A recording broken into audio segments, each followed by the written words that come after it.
সাপ্তাহিক ৰাশিফল কন্যা ৰাশি 22ৰ পৰা 28 মাৰ্চ 2026। আপুনি কন্যা ৰাশিৰ নেকি? তেন্তে 22ৰ পৰা 28 মাৰ্চৰ ভিতৰত আপোনাৰ জীৱনত এনেকুৱা এটা পৰিৱৰ্তন হ'ব পাৰে যিটোৱে আপোনাৰ ভাগ্য সম্পূৰ্ণৰূপে ঘূৰাই দিব পাৰে। কিন্তু সাৱধান, এটা সৰু ভুল সিদ্ধান্তই সকলো সুযোগ নষ্ট কৰিব পাৰে। এই সপ্তাহত কি লাভ, কি বিপদ আৰু কোন দিনটো আপোনাৰ বাবে সৰ্বাধিক শক্তিশালী, এই সকলো কথা জানিবলৈ ভিডিঅ'টো শেষলৈকে চাই থাকক। বেছি পলম নকৰি আহক তেন্তে আৰম্ভ কৰোঁ। প্ৰথমতে আহিছোঁ কেৰিয়াৰ, কৰ্মজীৱন। এই সপ্তাহত কেৰিয়াৰৰ দিশত কন্যা ৰাশিৰ লোকসকলৰ বাবে মধ্যমীয়া ফল লৈ আহিছে। কিন্তু গুৰুত্বপূৰ্ণ কথা হৈছে এই সময়ছোৱাত আপোনাৰ পৰিশ্ৰমে ফল দিবলৈ আৰম্ভ কৰিব। যিসকলে বহুদিন ধৰি চেষ্টা কৰি আছে তেওঁলোকৰ বাবে এই সপ্তাহটো ব্ৰেক থ্ৰুত উইক হিচাপে হ'ব পাৰে। সপ্তাহৰ আৰম্ভণিতে বিশেষকৈ সোমবাৰ আৰু মঙলবাৰ কামত অলপ প্ৰেছাৰ থাকিব পাৰে। আপুনি একেলগে বহু কাম কৰিব লাগিব আৰু তাৰ বাবে মানসিক চাপো বাঢ়িব পাৰে।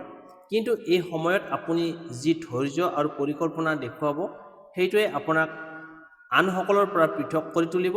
অফিচত আপোনাৰ ওপৰত ঊৰ্ধ্বতন কৰ্তৃপক্ষৰ নজৰ পৰিব।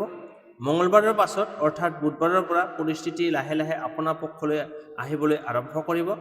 যদি আপুনি নতুন চাকৰি বিচাৰি আছে তেন্তে এই সময়ছোৱাত ইণ্টাৰভিউ বা কল আহিব পাৰে। বিশেষকৈ যিসকলে ITI শিক্ষা, ব্যৱসায় বা প্ৰশাসনিক ক্ষেত্ৰৰ লগত জড়িত হৈ আছে তেওঁলোকৰ বাবে এই সপ্তাহটো যথেষ্ট লাভজনক হ'ব পাৰে। ব্যৱসায় কৰা লোকসকলৰ বাবে এই সপ্তাহত নতুন ক্লায়েণ্ট বা নতুন ডিল আহিব পাৰে। যদিও আৰম্ভণিতে অলপ দেৰি বা বাধা দেখা যাব কিন্তু শেষত আপুনি লাভ পাব। এটা গুৰুত্বপূৰ্ণ কথা, এই সপ্তাহত কোনো নতুন ইনভেষ্টমেণ্ট কৰাৰ আগতে ভালদৰে ভাবি ল'ব, নহ'লে সৰু লোকচান হোৱাৰ সম্ভাৱনা আছে। কৰ্মচাৰীসকলৰ বাবে এই সময়ত টিম ৱৰ্ক বৰ গুৰুত্বপূৰ্ণ হ'ব। সহকৰ্মীৰ সৈতে ভুল বুজাবুজি নহ'বলৈ চেষ্টা কৰক। কোনো কথাত তৰ্ক বা ইগ' নেদেখুৱাব, শান্তভাৱে নিজৰ কথা ৰাখক, ই আপোনাৰ ইমেজ ভাল কৰি তুলিব। শুক্ৰবাৰ আৰু শনিবাৰে আপোনাৰ কামৰ ফল পোৱাৰ সম্ভাৱনা বেছি থাকিব। বছ বা ছিনিয়ৰৰ পৰা প্ৰশংসা পাব পাৰে যিটোৱে আপোনাৰ আত্মবিশ্বাস বহুগুণে বঢ়াব। এই সময়ত প্ৰমোশ্যন বা নতুন দায়িত্বৰ কথাও আলোচনা হ'ব পাৰে। যিসকলে প্ৰতিযোগিতামূলক পৰীক্ষাৰ বাবে প্ৰস্তুতি কৰি আছে তেওঁলোকৰ বাবে এই সপ্তাহটো অত্যন্ত গুৰুত্বপূৰ্ণ হ'ব। আপোনাৰ কিন্তু অলপ এলেহুৱা ভাৱ থাকিব পাৰে, এইটো আপুনি এৰাই চলিব লাগিব। সেয়েহে সময় নষ্ট নকৰি নিয়মীয়াকৈ লিখা পঢ়া কৰক। সপ্তাহৰ শেষত অৰ্থাৎ ৰবিবাৰে আপুনি নিজৰ কামৰ ওপৰত সন্তুষ্টি অনুভৱ কৰিব। যি কামবোৰ আগতে অসম্পূৰ্ণ আছিল, আধৰুৱা হৈ আছিল, সেইবোৰ সম্পূৰ্ণ কৰাৰ এটা ভাল সুযোগ পাব পাৰে। সামগ্ৰিকভাৱে এই সপ্তাহটো কন্যা ৰাশিৰ কেৰিয়াৰৰ বাবে গ্ৰ'থ প্লাছ টেষ্ট দুয়োটাৰ মিশ্ৰণ হ'ব। যদি আপুনি ধৈৰ্য ৰাখি বুদ্ধিমত্তাৰে সিদ্ধান্ত ল'ব পাৰে তেন্তে এই সপ্তাহত আপোনাৰ কেৰিয়াৰত এটা ডাঙৰ আগবাঢ়নি আনিব পাৰে। এতিয়া আহিছোঁ ধন সম্পত্তি। এই সপ্তাহটো ধন সম্পত্তিৰ ক্ষেত্ৰত কন্যা ৰাশিৰ বাবে সাৱধানতাৰ মাজতে লাভ লৈ আহিছে। অৰ্থাৎ আপুনি টকা উপাৰ্জনৰ সুযোগ পাব, কিন্তু একে সময়তে সঠিক ব্যৱস্থাপনা নকৰিলে সৰু সুৰা লোকচানৰ সম্ভাৱনাও আছে। সপ্তাহৰ আৰম্ভণিতে সোমবাৰ আৰু মঙলবাৰত অপ্ৰত্যাশিতভাৱে খৰচ বাঢ়িব পাৰে। ঘৰ সংসাৰৰ খৰচ, স্বাস্থ্য সম্পৰ্কীয় খৰচ বা কিছুমান জৰুৰী খৰচ আহিব পাৰে। এই সময়ত বাজেট মেইনটেইন কৰাটো অত্যন্ত জৰুৰী, নহ'লে মাহৰ মাজতে টকাৰ প্ৰেছাৰ অনুভৱ কৰিব পাৰে। কিন্তু ভাল খবৰটো হৈছে বুধবাৰৰ পৰা আপোনাৰ আৰ্থিক অৱস্থা লাহে লাহে উন্নতি পাবলৈ আৰম্ভ কৰিব। যিসকলে বেতন, কমিশ্যন বা কোনো পেণ্ডিং পে'মেণ্টৰ বাবে অপেক্ষা কৰি আছিল তেওঁলোকৰ বাবে এই সময়ত টকা হাতত আহিব পাৰে। কোনো পুৰণি ঋণ বা ধাৰে দিয়া টকা ঘূৰাই পোৱাৰ সম্ভাৱনা আছে। ব্যৱসায় কৰা লোকসকলৰ বাবে এই সপ্তাহটো মধ্যমীয়া ফলৰ হ'ব। আৰম্ভণিতে বিক্ৰী অলপ কম হ'ব পাৰে, কিন্তু সপ্তাহৰ মাজভাগত আৰু শেষ ভাগত লাভ বাঢ়িব। নতুন গ্ৰাহক বা নতুন সুযোগ আহিব পাৰে যিটোৱে আগলৈ ধন সম্পত্তিৰ দিশত শক্তি দিব। এই সপ্তাহৰ এটা গুৰুত্বপূৰ্ণ সতৰ্কতা, কোনো ডাঙৰ ইনভেষ্টমেণ্ট বা প্ৰপাৰ্টি ডিল কৰাৰ আগতে ভালদৰে পৰীক্ষা কৰি ল'ব। বিশেষকৈ বন্ধুবৰ্গ বা চিনাকি মানুহৰ কথাত ভৰসা কৰি টকা লগাব নালাগে। সৰু ভুল সিদ্ধান্তই ডাঙৰ লোকচান কৰিব পাৰে। যিসকলে শ্বেয়াৰ মাৰ্কেট বা ৰিস্ক থকা ইনভেষ্টমেণ্ট কৰে তেওঁলোকৰ বাবে এই সপ্তাহত অলপ সাৱধান থকাটো ভাল হ'ব। লাভ হ'ব পাৰে, কিন্তু খৰধৰ কৰি কোনো সিদ্ধান্ত ল'লে লাভৰ ঠাইত লোকচান হ'ব পাৰে। শুক্ৰবাৰ আৰু শনিবাৰে আপোনাৰ বাবে ধন লাভৰ বিশেষ যোগ দেখা গৈছে। কোনো ছাইড ইনকাম, এক্সট্ৰা আৰ্নিং বা বোনাছ পোৱাৰ সম্ভাৱনা আছে। এই সময়ত আপুনি সঠিক ব্যৱহাৰ কৰিলে আগলৈ আপোনাৰ ভাল ছেভিং গঢ়ি তুলিব পাৰিব। সম্পত্তিৰ ক্ষেত্ৰত এই সপ্তাহত নতুন কিবা কিনাৰ বাবে বৰ সুবিধাজনক নহয়, কিন্তু প্লেনিং কৰাৰ বাবে ভাল সময়। যদি আপুনি ঘৰ, মাটি, গাড়ী কিনাৰ চিন্তা কৰিছে, তেন্তে এতিয়া গৱেষণা কৰক। ফাইনেল ডিচিশ্যন অলপ পিছলৈ ঠেলি দিয়ক। সংক্ষেপে এই সপ্তাহটো কন্যা ৰাশিৰ বাবে ধনৰ দিশত বেলেঞ্চ বজাই ৰখাৰ সপ্তাহ।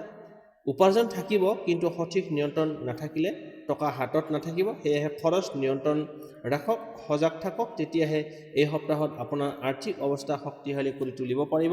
এতিয়া আহিছোঁ প্ৰেম আৰু দাম্পত্য জীৱন। এই সপ্তাহত প্ৰেম আৰু দাম্পত্য জীৱনৰ ক্ষেত্ৰত কন্যা ৰাশিৰ বাবে অনুভূতিৰ উত্থান পতনৰ মাজেৰে আগবাঢ়িব, অৰ্থাৎ কেতিয়াবা খুব ভাল মুহূৰ্ত আহিব, আনহাতে কিছুমান সময়ত সৰু সুৰা ভুল বুজাবুজিও সমস্যাৰ সৃষ্টি কৰিব পাৰে। সপ্তাহৰ আৰম্ভণিতে প্ৰেম জীৱনত অলপ দূৰত্ব অনুভৱ হ'ব পাৰে। যিসকলে ৰিলেশ্যনশ্বিপত আছে তেওঁলোকৰ মাজত যোগাযোগৰ অভাৱ বা ভুল বুজাবুজি হ'ব পাৰে। সেয়েহে এই সময়ত অহংকাৰ বা জেদ নেদেখুৱাই শান্তভাৱে কথা পাতি সমস্যাৰ সমাধান কৰাৰ চেষ্টা কৰক। বুধবাৰৰ পৰা পৰিস্থিতি লাহে লাহে ভাল হ'বলৈ আৰম্ভ কৰিব। আপোনাৰ আৰু আপোনাৰ সঙ্গীৰ মাজত পুনৰ বুজাবুজি আৰু মৰম বাঢ়িব। এই সময়ত একেলগে সময় কটাই মনৰ কথা খুলি ক'লে ৰিলেশ্যনশ্বিপ আগতকৈ শক্তিশালী হ'ব। যিসকলে নতুন প্ৰেম বিচাৰি আছে তেওঁলোকৰ বাবে এই সপ্তাহটো ইণ্টাৰেষ্টিং হ'ব পাৰে। কোনো নতুন মানুহৰ সৈতে চিনাকি হ'ব পাৰে, কিন্তু খৰধৰ কৰি সিদ্ধান্ত নল'ব। ভালদৰে বুজি লৈ আগবাঢ়ক, তেতিয়াহে ৰিলেশ্যনশ্বিপ দীঘলীয়া সময় ধৰি থাকিব। বিয়া কৰা দম্পতীসকলৰ বাবে এই সপ্তাহটো অলপ চেঞ্চিটিভ হ'ব পাৰে। সংসাৰত দায়িত্ব, টকাৰ বিষয় বা আন কিছুমান কাৰণত তৰ্ক হ'ব পাৰে, কিন্তু মনত ৰাখিব সৰু কথা ডাঙৰ নকৰিব। আপুনি যদি অলপ ধৈৰ্য ধৰে আৰু সঙ্গীৰ অনুভূতিক বুজিবলৈ চেষ্টা কৰে, তেন্তে সমস্যা বেছিদিন নাথাকিব। শুক্ৰবাৰ আৰু শনিবাৰ আপোনাৰ বাবে প্ৰেম দিশত বিশেষ শুভ হ'ব। এই সময়ত ৰোমান্টিক মুহূৰ্ত, ছাৰপ্ৰাইজৰ বাবে ভাল খবৰ পাব পাৰে। যিসকলে প্ৰেম প্ৰকাশ কৰিব বিচাৰিছে তেওঁলোকৰ বাবে এই সময়টো যথেষ্ট অনুকূল হ'ব। আপুনি নিজৰ সম্পৰ্কৰ ওপৰত গভীৰভাৱে চিন্তা কৰিব। কোনটো ৰিলেশ্যনশ্বিপ আপোনাৰ বাবে সঠিক আৰু কেনেকৈ আগলৈ আগবাঢ়ি যাব পাৰে, এইবোৰ বুজিবলৈ এটা ভাল সময়। সংক্ষেপে এই সপ্তাহটো কন্যা ৰাশিৰ বাবে প্ৰেম আৰু দাম্পত্য জীৱনত কমিউনিকেশ্যন ইজ কি, যোগাযোগ ব্যৱস্থাটো ৰখা অতি প্ৰয়োজন। যদি আপুনি মনৰ কথা স্পষ্টকৈ প্ৰকাশ কৰে আৰু সঙ্গীৰ কথা মন দি শুনে, তেন্তে এই সপ্তাহত আপোনাৰ সম্পৰ্ক আগতকৈ মজবুত কৰি তুলিব। এতিয়া আহিছোঁ ভাগ্য শক্তিশালী কৰাৰ গুপ্ত টিপছ 22 পৰা 28 মাৰ্চ 2026। 1 নম্বৰ প্ৰতিকাৰটো হ'ল বুধবাৰৰ দিনটো শক্তিশালী কৰক। বুধবাৰৰ দিনা সেউজীয়া ৰং কিবা এটা যেনে কাপোৰ বা ৰুমাল ব্যৱহাৰ কৰক। ই আপোনাৰ বুদ্ধি আৰু সিদ্ধান্ত লোৱাৰ ক্ষমতা বৃদ্ধি কৰিব। 2 নম্বৰ, 5টা তুলসীৰ পাতৰ উপায়। প্ৰতিদিনে পুৱা 5টা তুলসী পাত পানীৰে সৈতে গ্ৰহণ কৰক, মানে খাওক। ই আপোনাৰ নিগেটিভ শক্তি দূৰ কৰি ভাগ্য শক্তিশালী কৰে। 3 নম্বৰ, ধন লাভৰ সৰু টটকা। শুক্ৰবাৰৰ দিনা নিজৰ মানিবেগত এখন নতুন কাগজৰ নোট ৰাখক আৰু কেতিয়াও মানিবেগ খালী কৰি নাৰাখিব। ই ধনৰ আগমনত অবিৰতভাৱে ৰাখিবলৈ সহায় কৰে। বেয়া নজৰৰ পৰা ৰক্ষা। মঙলবাৰ বা শনিবাৰৰ দিনা এটা সৰু জলকীয়া আৰু নিমখ লৈ নিজৰ ওপৰত 3বাৰ ঘূৰাই বাহিৰত পেলাই দিয়ক। ই নজৰ দোষ আঁতৰ কৰে। 5 নম্বৰ, গুপ্ত মন্ত্ৰ শক্তি। প্ৰতিদিনে পুৱা 11 বাৰ এই মন্ত্ৰটো জপ কৰিব, ওম বুধায় নমঃ। ই আপোনাৰ কেৰিয়াৰ, ধন আৰু বুদ্ধিৰ ক্ষেত্ৰত আশ্চৰ্যজনক ফল দিব পাৰে। সাৱধানতাৰ টিপছ, এই সপ্তাহত কাৰো ওপৰত অন্ধবিশ্বাস নকৰিব, বিশেষকৈ টকা বা ৰিলেশ্যনশ্বিপৰ ক্ষেত্ৰত। নিজৰ ইনটিউশ্যন মানে অন্তৰ্দৃষ্টিক বিশ্বাস কৰক। ফাইনেল চিক্ৰেট, এই সপ্তাহত যিমানেই সমস্যা আহক, আপুনি যদি শান্ত থাকি সঠিক সিদ্ধান্ত লয় তেনেহ'লে ভাগ্য নিজে নিজেই আপোনাৰ পক্ষলৈ ঘূৰি আহিব। তেন্তে এইটো আছিল কন্যা ৰাশিৰ বাবে 22 পৰা 28 মাৰ্চলৈ সম্পূৰ্ণ সাপ্তাহিক ৰাশিফল। যদি আপুনি এই ভিডিঅ'ত কিবা মূল্যৱান তথ্য পাইছে, তেন্তে অৱশ্যই এটা লাইক দিয়ক আৰু চেনেলটো ছাবস্ক্ৰাইব কৰি ছাবস্ক্ৰাইব কৰিবলৈ নাপাহৰিব, কাৰণ প্ৰতিদিনে এনে গুৰুত্বপূৰ্ণ ৰাশিফল আৰু গুপ্ত টিপছ লৈ আহক। আপোনাৰ মতামত কমেণ্টত নিশ্চয় লিখিব। আপোনাৰ বাবে কোনটো দিন সৰ্বাধিক শুভ বুলি অনুভৱ কৰিলে, আৰু এই ভিডিঅ'টো আপোনাৰ বন্ধু বান্ধৱীৰ সৈতে শ্বেয়াৰ কৰক, যাতে তেওঁলোকেও নিজৰ ভাগ্যৰ ইংগিত আগতেই জানিব পাৰে। মনত ৰাখিব, ভাগ্য সদায় সাহসী আৰু সচেতন মানুহৰ পক্ষতেই থাকে। পৰৱৰ্তী ভিডিঅ'ত পুনৰ লগ পাম। ধন্যবাদ।